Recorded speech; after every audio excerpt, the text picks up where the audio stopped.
ternyata tuh ada sebutannya ya, sandwich generation gitu ya. Sebenarnya sandwich generation ini mungkin lagi sebutan untuk bikin catchy gitu ya. Tapi sebenarnya adalah kegagalan dari sistem sebelumnya sih. Bisa dibilang di sini adalah kegagalan atau kekurangpahaman ya. Kalau kata-kata kegagalan terlalu harsh ya, kekurangpahaman untuk mengelola finansial gitu.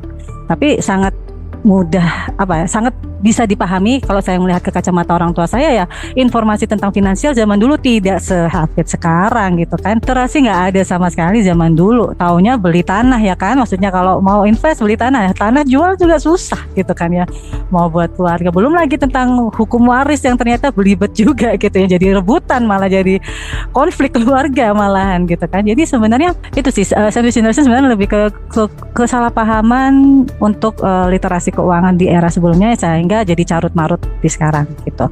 Dan generasi sandwich sebenarnya lebih ke kepepet sih.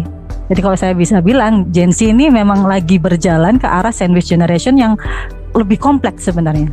Karena bukan cuma nopang aja, bukan cuma nopang orang tua dan anak ya, tapi juga sebenarnya sistem-sistem yang rapuh yang kayak literasi keuangan yang dulu nggak ada gitu, sama warisan dari trauma generasi sebelumnya yang nggak kelar. Kamu harus jadi yang lebih baik dari ibu ya. Nah itu tuh sebuah wow.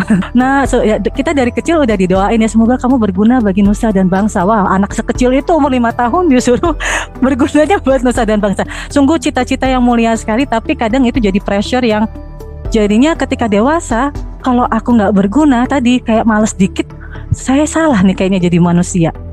Itu loh. Karena hal-hal yang masuk dalam belief system saat kita kecil itu benar-benar jadi pondasi kita berkegiatan saat dewasa gitu. Sehingga ini memang perlu disadari dulu bahwa ada trauma-trauma generasi sebelumnya.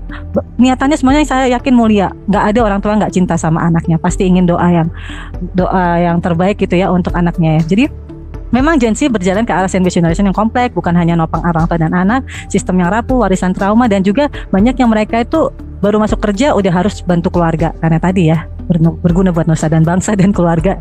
Kalau bisa jadi orang yang bermanfaatkan ya, tapi takut dimanfaatkan, nah serba bingung tuh ya kan. Sehingga ya belum sempat menata hidup tapi udah dituntut jadi penopang itu tadi, sehingga ya memang rentan sekali ya.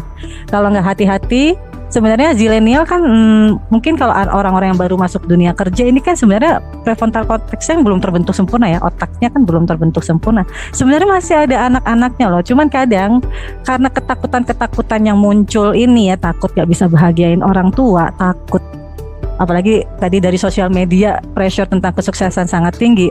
Ini kalau nggak hati-hati jadi pola anak-anak itu bisa jadi dewasa terlalu cepat gitu.